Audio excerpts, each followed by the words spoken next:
I'd like to present this talk tonight. I was asked to present a talk on the nature of science and answer the question, is evolution good for science? And what are my qualifications to address this issue? Well, this is obviously not a strictly scientific issue. This is a matter of personal opinion. And so all I can do is share with you my own perspectives. And so this is one man's view. But I do have one advantage in that for a large part of my life, I was a hardcore evolutionist. And now for many years, I have been a Christian. And for many years, I have been a creationist. And so I do feel that gives me some perspective on this issue. I remember a dear sister in Christ in one of the churches we have attended who got up and gave her testimony, and it was the shortest testimony I've ever heard. She got up and she said, "I lived for many, many years without Christ, and now I have lived many years with Christ. And please believe me when I say it is so much better to be with Christ." And that was her testimony. She sat down. And I guess I can express that as a scientist. As for many, many years, I was a hardcore evolutionist. Then for many years, I was a compromised Christian and a theistic evolutionist. And now I'm a Bible-believing Christian. And I've never found science more exciting than at this point in my life. So the title I'd like to use for this talk is "When Good Science Goes Bad, a Christian View of Science." So I think we all understand that there is a faith versus science issue. That is, if I had to choose between faith in God or submitting to the latest scientific understanding, I would choose faith in God. I would choose faithfulness to Christ above all things, including science, which I highly value. And so, many of us as Christians, all of us, I think, as Christians, would agree that if someone held a sword to our throat and said, "Renounce Christ or die," we would die, right? But when we go to the university, a clever professor can talk us out of our faith. How can that be? Well, it shouldn't be. In the end, the ultimate test of reality is Christ. He is the truth. And we must not be taken captive. But, okay, that said, I would like to strongly urge you not to be trapped by this paradigm, because faith versus science is the strategy that the other side has used unbelievably successfully to defeat us consistently in every court case. Because we get up and we want to present our scientific understanding of reality, and they say, you may not address science because you're coming at it from a point of view of faith. So you're disqualified from addressing the scientific issues. And that's the basic strategy they've used. I was talking to a lawyer recently who said, we have basically won 0 legal cases in America on the intelligent design versus atheistic teaching. Why are we losing every single battle? It's because we have let them use that strategy, and we've let them back us into a corner, and we have not developed an effective counter strategy. And so I would like to suggest that this is the true nature of the conflict. It is faith versus faith and science versus science. So we do have a faith-based position. There are aspects of what we believe that we can't prove scientifically. We trust Christ and we trust the Word of God. But the other side also has profound faith-based issues, and it becomes faith versus faith. That's the most fundamental conflict. But more specifically, there is a conflict in terms of scientific issues. And it's our science versus their science. And we must put a wall, a firewall, between our faith and our science. And we must not let them confuse the two issues. Now, when you go to a typical debate, or you go into the legal arena where the question of, freedom of speech within the schools arises, what you'll see is every time we try to address science, they try to get the discussion to be about religion. Because they know if they get us talking about our faith, then they can use the separation of church and state, and they win every time. And so we have to be innocent as doves, but wise as serpents about this. And this concept of faith versus faith and science versus science, separated by a firewall, I discussed this with a legal advocate in the United States recently before he engaged in a mock trial about the ID movement.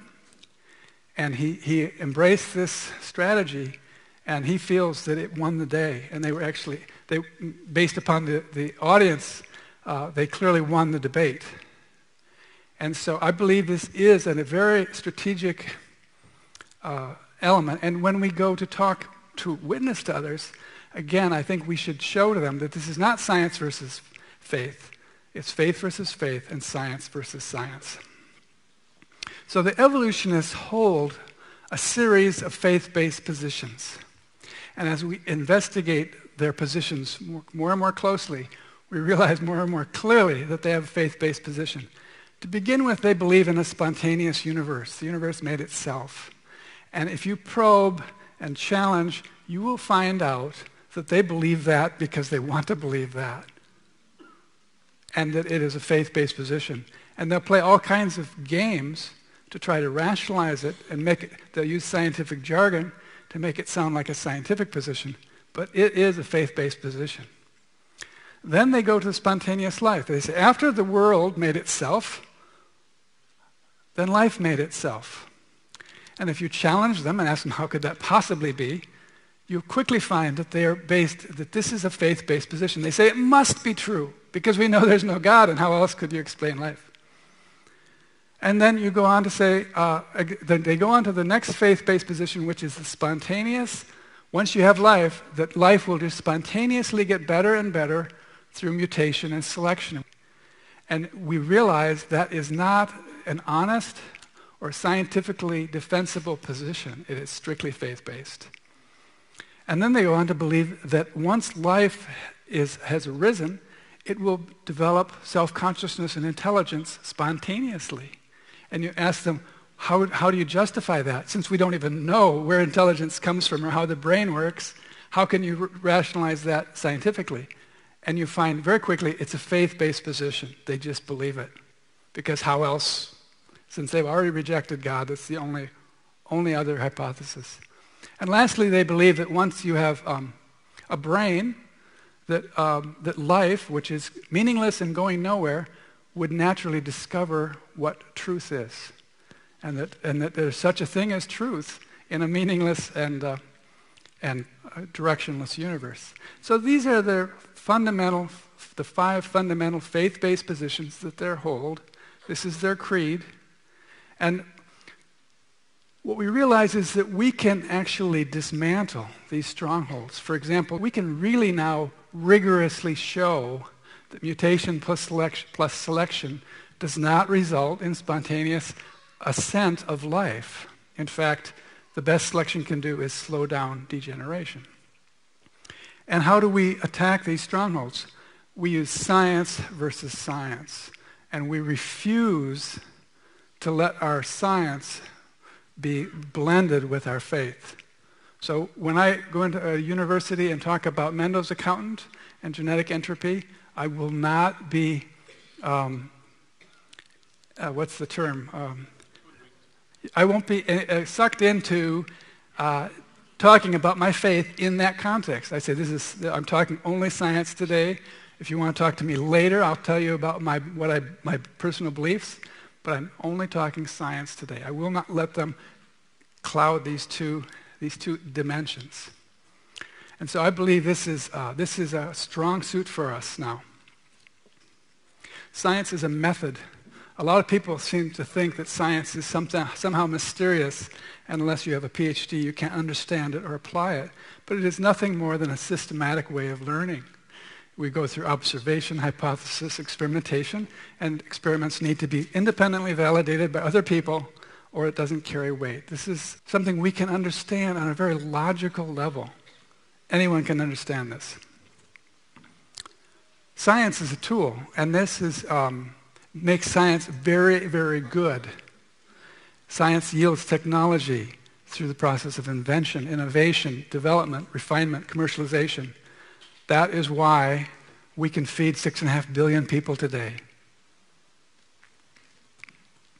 And science can be a weapon. Science can be a powerful weapon to empower the elite, the power elite.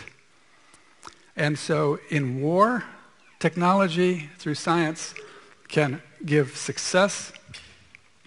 It can create wealth, especially for the power elite, and it can be a powerful agent for ideological battle.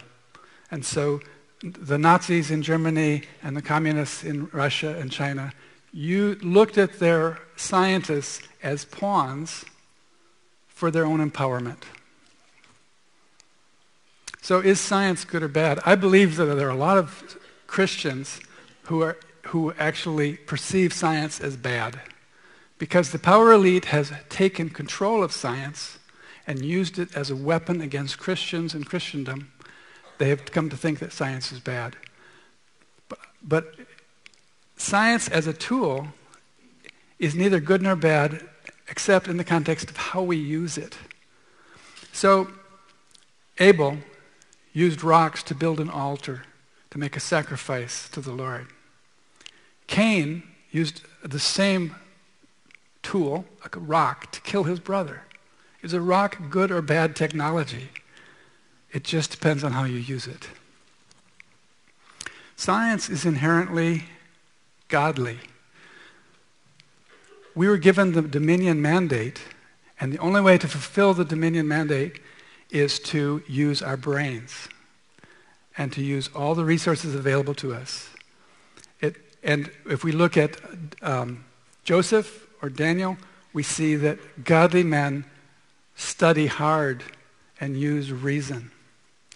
And we know that operational science is where our wealth comes from, where our health comes from, where our food comes from, where our ability to communicate with one another comes from. And so operational science in its normal operation is good. And the fathers of science were all believers in God. And they weren't all saved, but they all acknowledged God, and they all openly acknowledged God. And so in its truest form, science is good. And those early scientists all talked about thinking God's thoughts after him. But science can go bad. It can empower an elite. It can be used for self-glorification.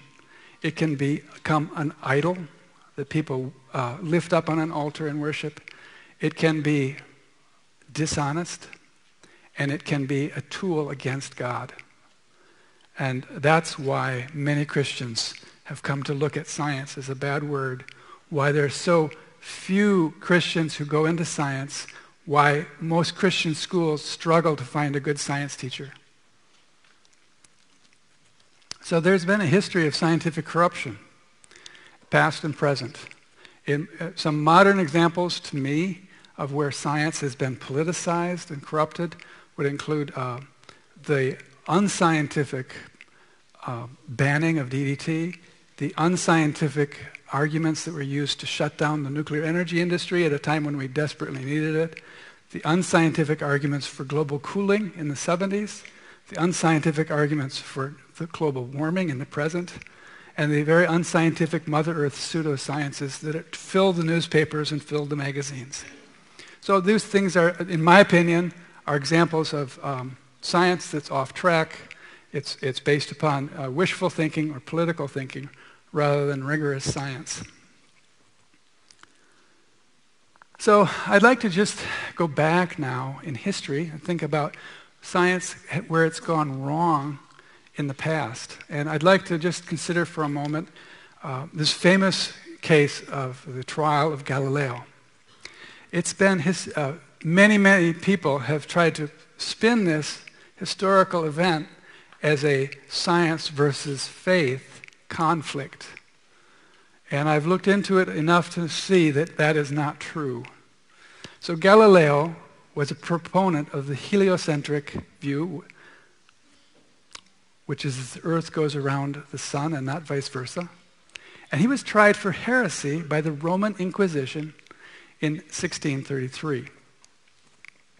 So here we have pictures of Galileo on the left and his antagonist, I believe it's Pope Urban VIII. And these two men had a personal conflict. And I'd just like to look at this conflict and see if we can see parallels in the present. So Galileo was characterized typically in most the popular version as the honest, hardworking, truth-seeking scientist. And most people kind of assume he's a secular non-believer, just, trying to overcome the ignorance of the church. And on the other side, we have the ignorant Christians suppressing good science and suppressing the freedoms of the secular scientist. But let's just scratch the surface. Now, Don Batten and I were talking just the other day. We were saying pretty much every argument that's presented against our position sounds good on the surface because it's been glossed over. It has a gilding on it. Just scratch a little bit. Just look a little bit beneath the surface, and all these arguments look very different. And so let's see if that happens in this instance. Galileo was a Christian. He was a strongly professing Christian. Only God knows if he was saved, but he was certainly a professing Christian, like Copernicus and Kepler, whom he followed and who also were pioneers in expanding our understanding of the nature of the solar system. All three of these men are Christians. All three of them overthrew the old understanding of the nature of the solar system. He was a strong advocate of freedom of inquiry. He kept saying, let's not regulate what people think or say or print. Let open dialogue reign. He was a dissident from establishment science. He was bucking the system. He suffered personal persecution and was threatened with torture and death, and his books were banned. Okay. Now, in the terms of the ID evolution movement, which side does this sound like? It sounds a lot like our side, doesn't it? Here's Galileo's opposition, a secular scientific dogma that wasn't church dogma that he was opposing. He was opposing the cosmological model proposed by a Greek, Ptolemy, which was totally erroneous, but perfectly secular in its origin. It involved the abuse of institutional authority. The church was preventing him from just practicing the freedom to think and speak and write. It involved a corrupt church official. The popes are not necessarily Christ-like models. And it involved the Catholic Inquisition, which does not reflect Christianity. The Catholic Inquisition is the antithesis of the true body of Christ. The Catholic Inquisition represented the persecution of true believers and others, but it doesn't reflect Christendom. And bad science won the day, okay? At least it seemed to win the day. So Galileo was under house arrest for the rest of his life, and his books were banned. So in the short term, he seemed to lose, which involved a power elite and their abuse of authority. Now, in terms of the ID, evolution, controversy, which side does this sound like? This is kind of interesting, isn't it? Galileo versus the Pope. Are we talking about science versus faith? We're talking about faith versus faith, one Christian against another. And we're talking about science versus science, scientific arguments that were in opposition and where the only answer to the scientific conflict would involve experimental proofs, one way or the other. Use science to resolve scientific controversy. So here's another interesting story. And this is something I didn't really realize until very recently. This is the flat earth versus the globe controversy. Faith versus science. This is not faith versus science. It's been countless times creationists have been accused of being flat earthers. And it's been argued that the church favored a flat earth model of reality, and even when powerful evidences against it arose, in their stupidity, they continued to promote a flat earth model. And so there's an interesting book that some of you might like to check into. It's called Inventing the Flat Earth by Russell, because it turns out that this whole concept is an invention. It started with Washington Irving, who wrote a piece of historical fiction. You know, this is the same guy who wrote The Legend of Sleepy Hollow and Rip Van Winkle. And he wrote historical fiction about Columbus. And he made up a story about how before Columbus, everyone in Europe was thinking the earth was flat, but he, as a diligent, secular, enlightened individual, wanted to prove it was round, and how the church opposed him, and how he won the day. That's what I read in my history book when I was in school. I think a lot of you read that in your history books. It didn't happen. All of Europe knew the world was round.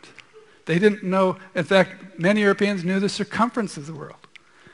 And so that entire story is an incredible fiction. And now serious historians will affirm that isn't what happened at all. But around the time of Darwin, when intellectuals were attacking the Christian worldview,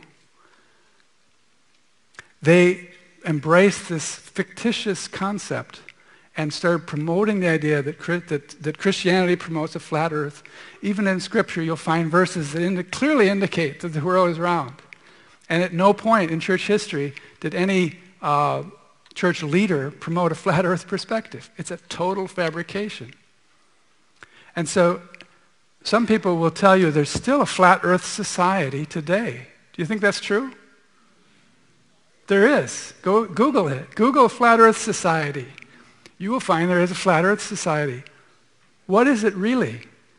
If you go to that website, what you'll find is that it is hateful atheists mocking Christians. And so they say, we're stupid Christians and we believe in a flat earth and we know this is true and here are our arguments. It is totally an invention designed to ridicule Christians. And yet this concept of history is widely permeating still throughout the culture. And there are still some textbooks, that still make this claim. And so what we see here is not faith versus science. In this case, what we see is the corruption of science, the corruption of truth, where we're dealing with deliberate fraud and we're dealing with a type of character assassination. So now I'd like to come to the main point of the talk. I was asked to answer the question, has evolutionary theory hindered science? Well, if it's wrong, obviously it has hindered science. We believe that it is incorrect, and anything that is being taught in science textbooks that is not correct is clearly bad for science. But it's much more than that, because science has often been wrong here or there or somewhere else. Science has never had a perfect understanding of truth, but it's gone much deeper than that, because evolutionary theory has become a tool by a power elite, intellectual elite, which is the power elite, to hijack science and science resources. And it has been a corruption of the spirit of science. I'd like to contend those points. Let's look at the evolution as how evolution hijacks science. The Darwinian agenda now drives much of science. For example, in terms of biological funding, funding is hugely dedicated to the study of evolution. And I don't know exactly what fraction of all grants are biological research grants involve evolution, but I know that pretty much every grant proposal needs to salute evolution and somehow say that somehow it's some aspect of the grant proposal. And when you look at the nature of the evolutionary studies that are being done, they're just beating the evolutionary drum. That's what all this money and all this research are people who are just beating the ideological drum to drum up support for this worldview.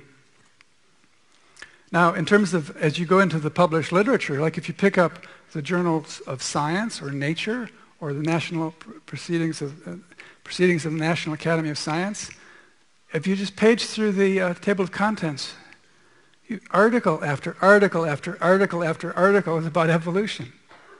I have not studied to see what fraction of all published literature in the biological arena is about evolution, but it's very, very large. I have noticed that the dominant number of articles in Science and Nature tend to be about evolution, biological articles. And so they've hijacked the funding. That drives more and more scientists to go where the funding is, which means they've hijacked scientific staff. And then lastly, they've hijacked the transmission of truth through journals. And so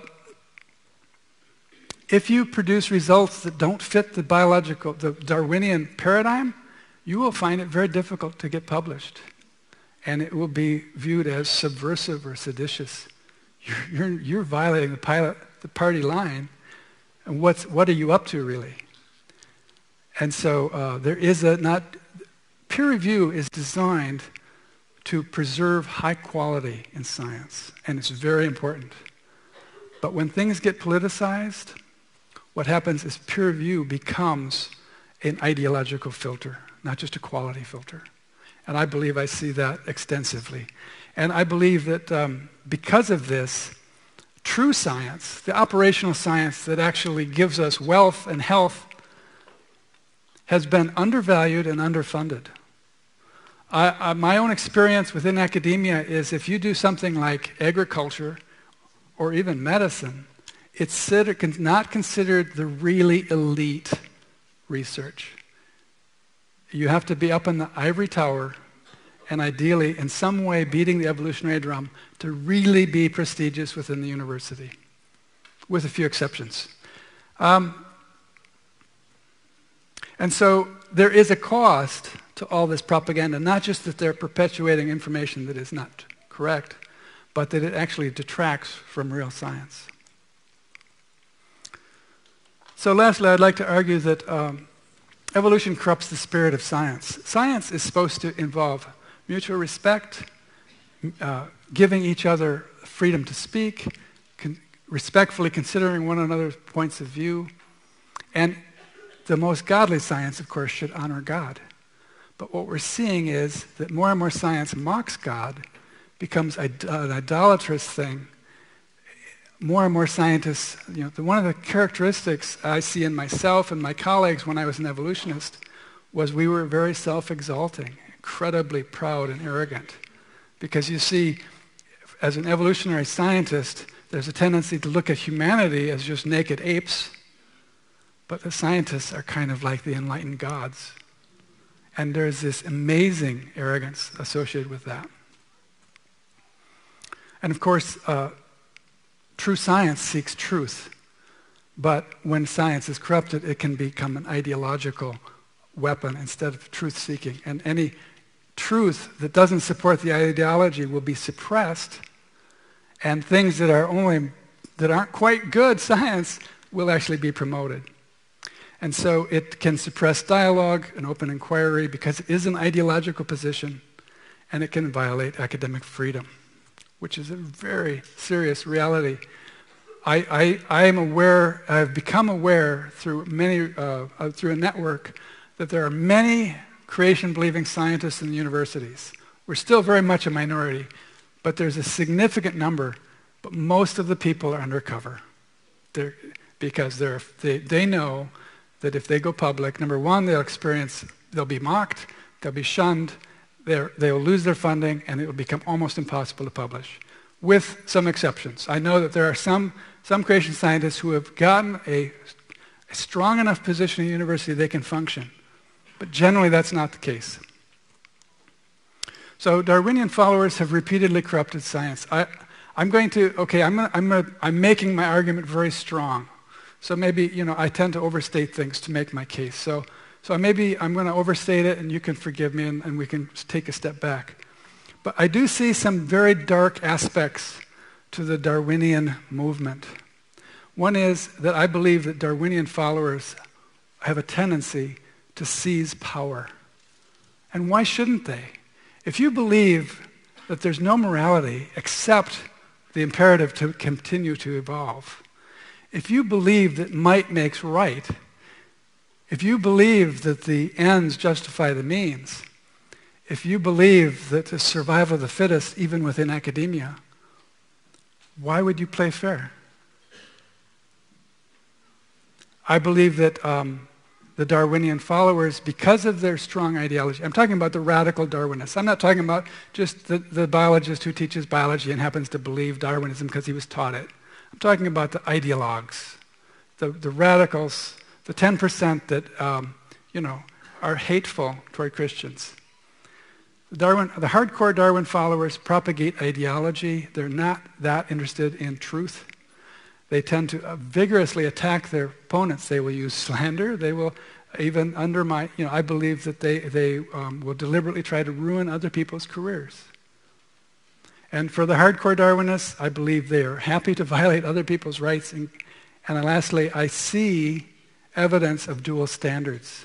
I see good papers being rejected routinely, but I see some really shoddy evolutionary work being published in top journals just because they're beating the Darwin drum.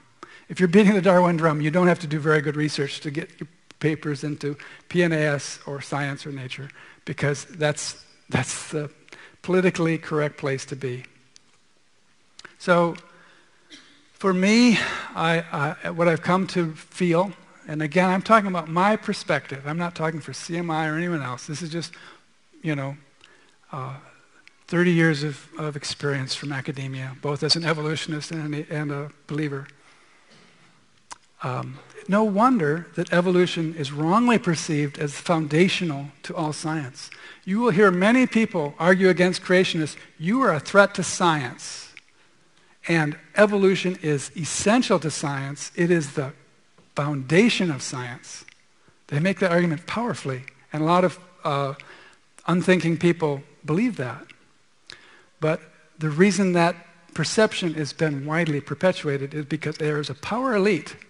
See, the intellectual community is the power elite in our society. They train future leaders, and they shape the ideology of leadership in our culture. And so the universities are the power base. The power elite have imposed evolution on science using the good name of science for their agenda. This is my point of view. Evolution is not the basis of scientific advance. Number one, evolution largely speculates about the distant past. That is not the scientific method. Evolution focuses on microevolution, and it's uncontested. They think that if they prove 1 million cases of microevolution, they've proved evolutionary theory. No, they're just showing adaptation, and they can show it forever and ever and spend all our tax money showing it. It doesn't prove macroevolution. Here's a claim that's often made by the evolutionists. Crop improvement and animal improvement are possible because of evolutionary theory. Well, I'm trained in plant breeding and plant genetic engineering, and I am here to tell you that is so wrong. Man has been doing plant and animal breeding since the beginning of history. We did not need Darwin to learn how to do artificial selection. And in fact, Darwin took what was already being done in plant and animal breeding and tried to extrapolate that into the wild to argue for natural selection. So another common argument that you'll hear is that all the important things like the discovery of antibiotic resistance or the development of resistance to insecticides wouldn't have been possible without Darwin. Well, that's foolish because these are things that we simply observe to happen in the present. And we don't have to have an evolutionary worldview to know that, that bacteria can become resistant to antibiotic. It's empirical. Another argument you will hear is that thanks to evolutionary theory, we have modern agriculture, modern medicine, and technological improvements such as communication systems. Well, it's simply, there's no relationship. Retroactively, the Darwinists claim all previous scientists. Here's an interesting claim that you'll hear. Yes, Newton was a Christian, and he believed that God's hand was in everything. But if he lived today, he would have been with us. You'll hear that. Because he just was back in the old ignorant days and didn't know enough. But if he just read our journals, he would be an evolutionist. Well, if he read the journals, he probably would be an evolutionist, but it has to do with systematic advocacy. And lastly, they retroactively claim all advances, whereas, in fact, many great inventors are believers. Retroactively, they also redefine science. Even though science was founded by believers, they say, well, if they had been in these enlightened days, they would have been naturalists, which is simply not true. So Don mentioned this quote earlier today, but I'll repeat it. Dr. Mark Kirchner, member of the National Academy of Science, professor at the Harvard Medical School, sums it up this way. In fact, over the last 100 years, almost all of biology has proceeded independent of evolution, except evolutionary biology itself. It would be hard to be an evolutionary biologist without talking about evolution. But he says, molecular biology, biochemistry, physiology have not taken evolution into account at all. So we don't need evolutionary theory for science. I'd like to just quickly mention some specific offenses that I think have been perpetuated by evolutionary scientists. Uniformitarian geology was forced on scientists based upon philosophical grounds. Lyell's argument was we can't allow any type of catastrophism, even if the data suggests it, because philosophically that's not scientific. Mendel's discoveries were lost for almost 50 years. Now it turns out that his paper was always in the libraries throughout Europe. In what way was it lost? It was suppressed because it was not supportive of Darwin's theory until they discovered mutation. Scientific Marxism claims to be scientific and claims to have Marx dedicated his Marxism to, which is, Marxism is ridiculous. We now all realize that Marx was wrong about everything, but he dedicates his book to Darwin. In Russia, under Stalin, there became a corruption of science that was led by a man named Lysenko, and is called Lysenkoism, which involved a bizarre evolutionary point of view that said genes don't exist, genetics doesn't exist, and all traits are acquired, all traits can be acquired through use or inheritance of acquired traits. And Lysenko actually not only forced his bizarre form of evolution on the entire communist Russia, he actually exiled, imprisoned, and killed scientists who were audacious enough to believe that genes are real and that Mendelian genetics is sound. We have the eugenics movement and scientific racism, which was an offense that came from Darwinian scientists. And we have the modern era of sociobiology and total amorality. These are great offenses against culture and our society and mankind that come out of the Darwinian mentality. We have, right now, the space program is driven by one primary mandate: discovery of life in outer space, extraterrestrial life. That's a pure fantasy. How did the Darwinists get control of the entire space program? The Big Bang fantasy, the repression today of Darwinian dissidents, the cover-up of the fatal flaws in neo-Darwinian theory, and the foolishness of junk DNA. All that are specific offenses that have hurt science that came out of Darwinian, the hardcore Darwinian party. There's two specific instances that I think are outrageous and that have really hurt science, and now I think we're starting to be able to see it, and maybe someday everyone will see it.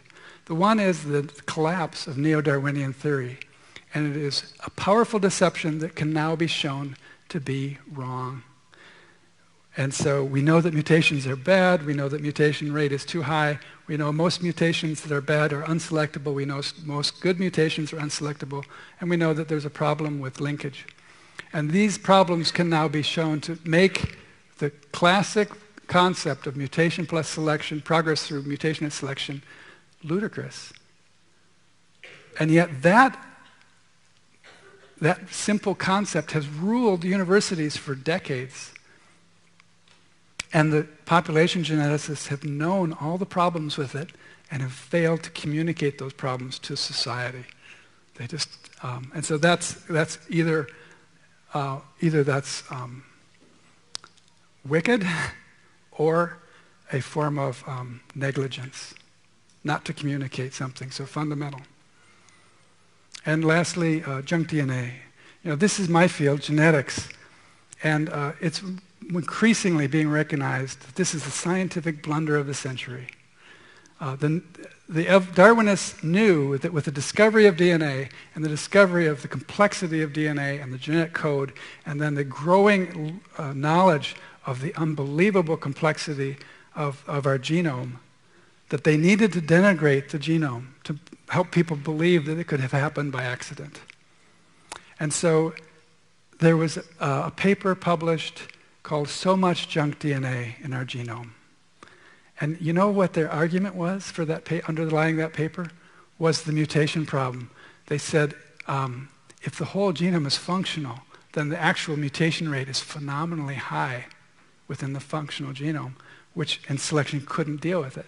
So they said, well, the genome must be relatively small and there really must not be too much information there. And this junk DNA was used as the most powerful argument, they would have said, most powerful argument for evolution. Junk DNA proves that we're filled with fossil remnants of ancient events, and that most of our DNA is just due to genetic accidents in the past. Well, to summarize what's been happening in the last 3 or 4 years, that paradigm has collapsed.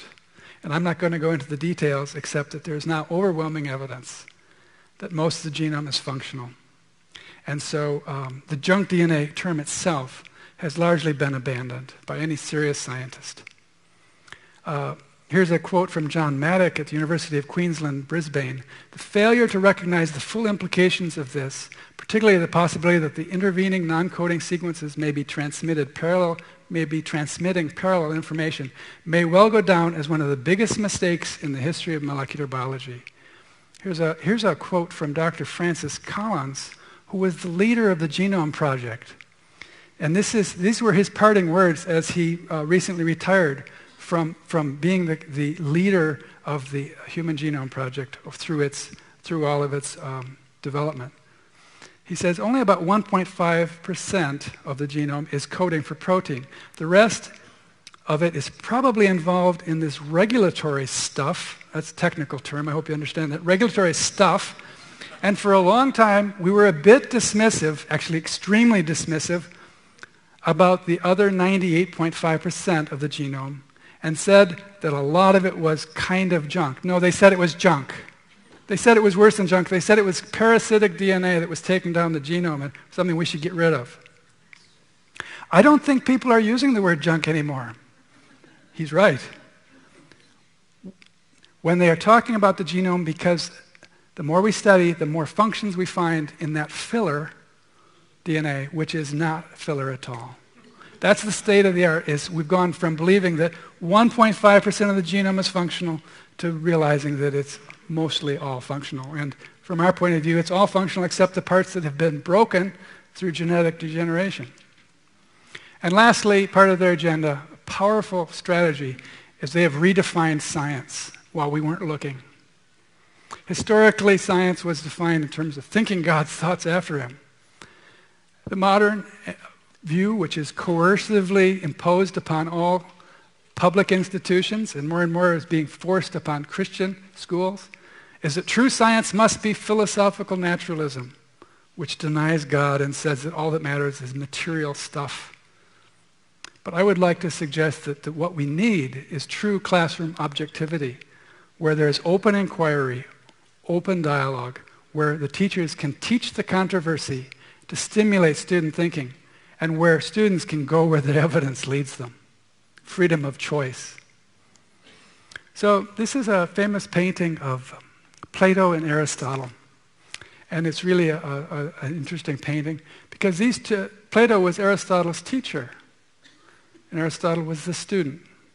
And these are the two of the great intellects of the ancient world. And one's pointing up like this, and one's pointing down, because they had a fundamentally different view of reality. Plato believed in one God, and he believed all reality came from the spiritual realm. And Aristotle said, no, reality, the deep down, the bottom line for reality is the material world. Two fundamentally different points of view about what the nature of reality is. Both great intellects. They could dialogue, they could disagree. I believe they respected one another. Isn't that the way the science classroom should work? So my closing comment is that all science is driven by motives. There are people who say to us, you aren't objective. You have a motive. You have a belief system. Well, guess what? Have you ever seen a scientist who has no motivation? I think he'd be a pretty poor scientist. In fact, he'd probably just sleep in every day, wouldn't he? Basically, everyone has motives. Everyone has belief systems. But I believe that all scientists are driven by something, one of these three things: self-interest, ideology, or altruism. I've seen a lot of self-interest in the scientific world. Promote yourself, your reputation, your funding, your salary, your prestige. I've been guilty of all that. That's often been of great interest to me. I've seen scientists driven by ideology. And a big part of ideology is ego. I'm right, you're wrong. Winning the argument. But some science is driven by truly caring about other people. And I would like to suggest that as Christians who are interested in science, the reason we're engaging in science and the reason we're engaging in this truth war is because we care about other souls. And that is the best motivation for being a scientist. Whether we're trying to feed them or give them medicine or improve their life, quality of life, or most importantly, that we want to feed their soul with that which is true. That's the highest motive behind science. And I sense that spirit in this room tonight. So thank you very much.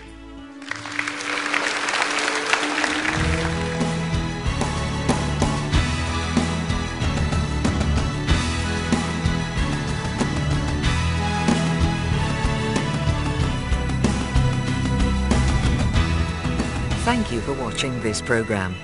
If you'd like to purchase this on DVD or from any other creation-related resources, please visit www.god.tv/creation.